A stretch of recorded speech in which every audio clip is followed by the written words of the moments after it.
दोस्तों एक कहावत है, अपने पैरों पर खुद ही कुल्हाड़ी मारना। कहीं ये कहावत भारतीय जनता पार्टी के ऊपर सटीक तो नहीं बैठ रही है, कहीं बीजेपी के नेताओं के ऊपर सटीक तो नहीं बैठ रही है। प्रधानमंत्री नरेंद्र मोदी जी से लेकर बीजेपी का वो हर नेता जो कांग्रेस के तथाकथित नेता धीरज साहू के घर पर जितना पैसा मिला है उस पर जो सवाल खड़े कर रहे हैं, दोस्तों बीजेपी के जितने भी लोग सवाल खड़े कर रहे हैं, कहीं उन तमाम नेताओं ने अपनी खुद की पोल तो नहीं खोल दी है। धीरज साहू के घर पर जो भी पैसा मिला, जो भी करोड़ों कैश मिला, वो कहीं ना कहीं बीजेपी पर भी सवाल खड़े कर रहा है। और क्यों सवाल खड़े कर रहा है, यह आपको इस खबर में हम बताएंगे। नमस्कार, मेरा नाम है जयंती झा और आप देख रहे हैं दी कंटाक। दोस्तों इस वक्त एक नाम बहुत चर्चा में है और उस नाम का ताल्लुक कांग्रेस से बताया जा रहा है। कहा जा रहा है कांग्रेस से जुड़े नेता हैं, नाम है धीरज साहू, जिनके घर पर ईडी का छापा पड़ा, इनकम टैक्स माफ कीजिएगा, छापा पड़ा और उस छापे में 300 से 400 करोड़ रुपए का जो कैश है वो बरामद किया गया है। ना सिर्फ धीरज साहू बल्कि धीरज साहू के अलावा उनके जितने करीबी हैं उनके घर पर भी छापा पड़ा और छापेमारी में करोड़ों रुपया कैश जो है बरामद हुआ। आपकी स्क्रीन पर एक खबर है दोस्तों, इनकम टैक्स विभाग के अधिकारियों ने इन साहब के घर पर छापा मारा और छापे में जितना भी पैसा मिला है वो अभी हम आपको बता रहे हैं। कांग्रेस से जुड़े नेता बताए जा रहे हैं, ये हमने आपसे नहीं छिपाया, ना ही छिपाएंगे। साथ ही बीते दिनों जितने भी पैसे जो है वो तथाकथित बीजेपी से जुड़े लोगों के घर पर मिले वो भी आपसे नहीं छुपना चाहिए। आपको याद होगा 2021 में एक मामला सामने आया था, यूपी में विधानसभा चुनाव थे, उस दौरान एक मामला सामने आया था दोस्तों। हालांकि वो अलग बात है, बीजेपी ने उससे पल्ला झाड़ लिया, लेकिन बीजेपी जो है आरोप लगा रही थी समाजवादी पार्टी पर। समाजवादी पार्टी ने आरोप लगाया बीजेपी पर, खासकर अखिलेश यादव ने बीजेपी पर आरोप लगाया था कि उनसे जुड़े तथाकथित बीजेपी के कार्यकर्ता के घर पर जब छापेमारी हुई तो 200 करोड़ से ऊपर का कैश जो है बरामद किया गया। इतना कैश था कि गाड़ियां बुलवानी पड़ गई, इतना कैश था कि मशीनें लगवानी पड़ गई गिनने के लिए, क्योंकि कैश पर कैश निकला जा रहा था। कैश से लगभग 6 बैग भर चुके थे। वो अलग बात है, बीजेपी ने कहा कि जिसके यहाँ पर ठिकाने पर छापेमारी की गई है वो तो समाजवादी पार्टी से जुड़े हुए हैं। समाजवादी पार्टी से जुड़े इत्र कारोबारी हैं वो पीयूष जैन, जिनका नाम बताया गया। अब उनका नाम दोबारा चर्चा में है। सुरेंद्र राजपूत है दोस्तों, कांग्रेस के प्रवक्ता है और इन्होंने एक ट्वीट किया है। आपकी स्क्रीन पर देखिए, एक ट्वीट है जिन्होंने अपने ट्वीट में लिखा है कि कानपुर में कथित भाजपा समर्थक व्यापारी के घर से 257 करोड़ रुपए बरामद हुए थे, ये इन्होंने लिखा है। हालांकि वो भाजपा समर्थक था या नहीं था ये तो नहीं मालूम दोस्तों, और अभी इसकी पुष्टि भी नहीं की जा सकती क्योंकि भाजपा ने इससे पल्ला झाड़ लिया था।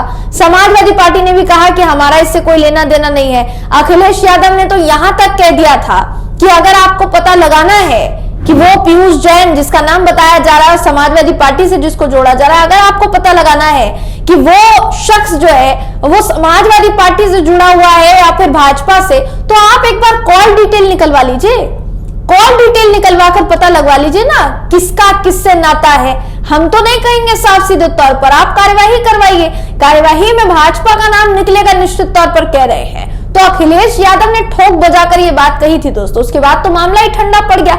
ऐसा मानिए जैसे बीजेपी ने स्वीकार कर लिया हो कि हाँ भाई यहाँ पीयूष जैन से उन्हीं का ताल्लुक था, समाजवादी पार्टी का कोई ताल्लुक नहीं था दोस्तों।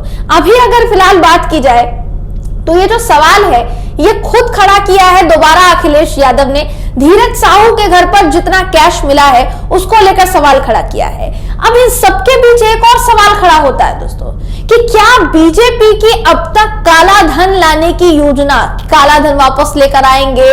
और नोटबंदी जो हुई थी, नोटबंदी में कई लोगों ने अपनी जान गंवा दी। एक पिता अपनी बेटी की शादी करवाने के लिए एटीएम के बाहर लगी लाइन में खड़ा खड़ा दम तोड़ देता है। बहुत सी ऐसी घटनाएं उस वक्त सुनने को मिली जो अंदर से किसी को भी झकझोर कर रख सकती हैं। तो क्या नोटबंदी के बावजूद भी इतना कैश मिलना यह भाजपा की नाकामी नहीं है? क्या इसको भारतीय जनता पार्टी की नाकामी ना कहा जाए दोस्तों? क्योंकि भाजपा ने नोटबंदी किस लिए की थी, याद होगा ना आपको, 2000 का नोट, वही गोदी मीडिया द्वारा जो एक मिथ्या फैलाई गई थी कि चिप वाला नोट है जिसमें सेंसर लगा है, कहीं पर भी गाड़ा जाएगा तो पता चल जाएगा, सैटेलाइट से पता चल जाएगा कि कहां पर नोट जो है वो अंदर धसाया हुआ है। तो बहुत सी ऐसी मिथ्याएं जो है दोस्तों फैलाई गई, बहुत सी फेक खबरें फैलाई गई, और किसने फैलाई ये तो सब जानते हैं। तो वही 2000 के नोट की मैं बात कर रही हूं जिसको अचानक से मार्केट में लाया गया था और फिर उसी 2000 के नोट को दोबारा बंद कर दिया गया, जिसको वापस करवाने के लिए फिर से बैंकों के बाहर बीते दिनों लंबी लंबी लाइनें देखने को मिली थी। रिजर्व बैंक ऑफ इंडिया के बाहर लंबी लंबी लाइन देखने को मिली थी दोस्तों। तो 2000 के नोट जो लाए गए 1000 और 500 के नोट बंद करके, जिसको नोटबंदी कहा जाता है, डिमोनेटाइजेशन कहा जाता है आम भाषा में, वो नोटबंदी क्या वाकई में कारगर साबित हुई? जब इतना ज्यादा कैश जो है वो लोगों के घरों से बरामद हो रहा है, चाहे वो देखिए कांग्रेस के नेता हो, चाहे फिर वो भाजपा के नेता हो। हमें यहाँ आपको खबर बतानी है दोस्तों, हम किसी का पक्ष रखने के लिए यहाँ नहीं आए हैं।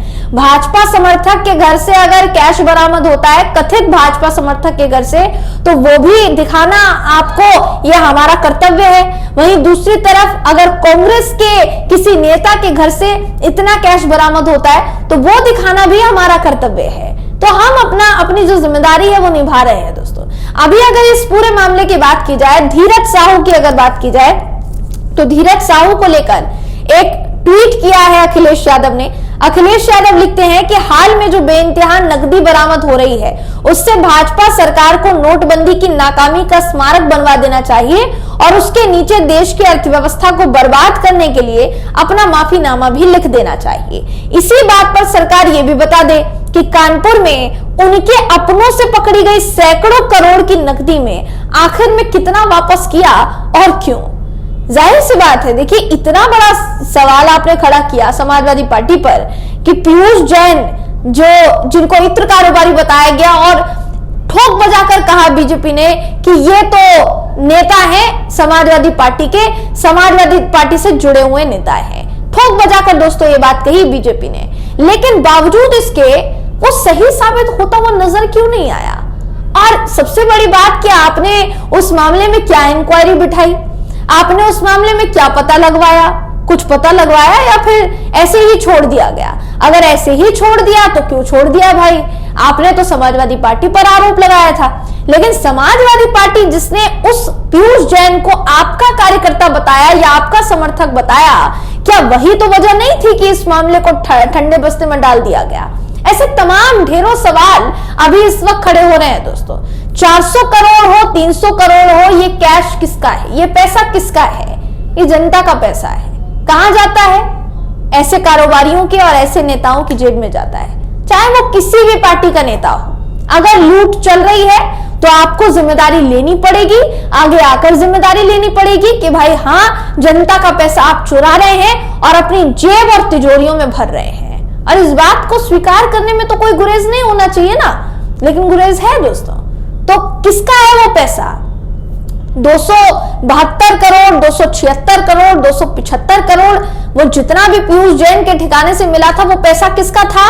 और अब जो धीरज साहू के ठिकाने से मिला है ये पैसा किसका है?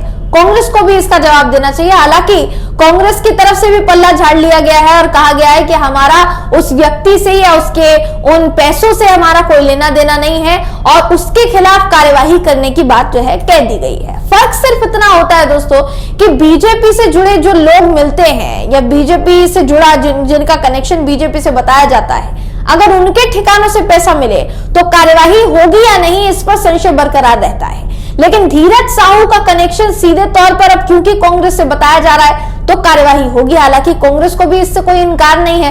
कांग्रेस का कहना है कि अगर जो पैसा मिला है वो जनता का पैसा है और गलत तरीके से जुटाया गया है तो फिर उसकी भी जांच हो और कार्यवाही जो है की जाए और फिर हमें बताया जाए। हम डरते नहीं हैं। अब देखने वाली बात यह होगी कि ऐसे कितने कच्चे चिट्ठे और निकल कर बाहर आते हैं और प्रधानमंत्री नरेंद्र मोदी जी जो चीख चीख कर नोटबंदी को अपनी सबसे बड़ी सफलता, सबसे बड़ी उपलब्धि बताते हैं, वो अब पूरे देश से माफी मांगेंगे या फिर नहीं मांगेंगे? शर्मिंदगी महसूस कर रही है बीजेपी की नहीं कर रही है? दोस्तों, सबसे बड़ा सवाल है जो इस वक्त उठ रहा है। आप इस सवाल पर, इस पूरी खबर को लेकर क्या सोचते हैं, क्या राय है आपकी? कमेंट करके जरूर बताइएगा।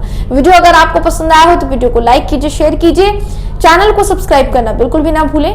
फिर मुलाकात होगी आपसे अगली वीडियो में, तब तक के लिए नमस्कार।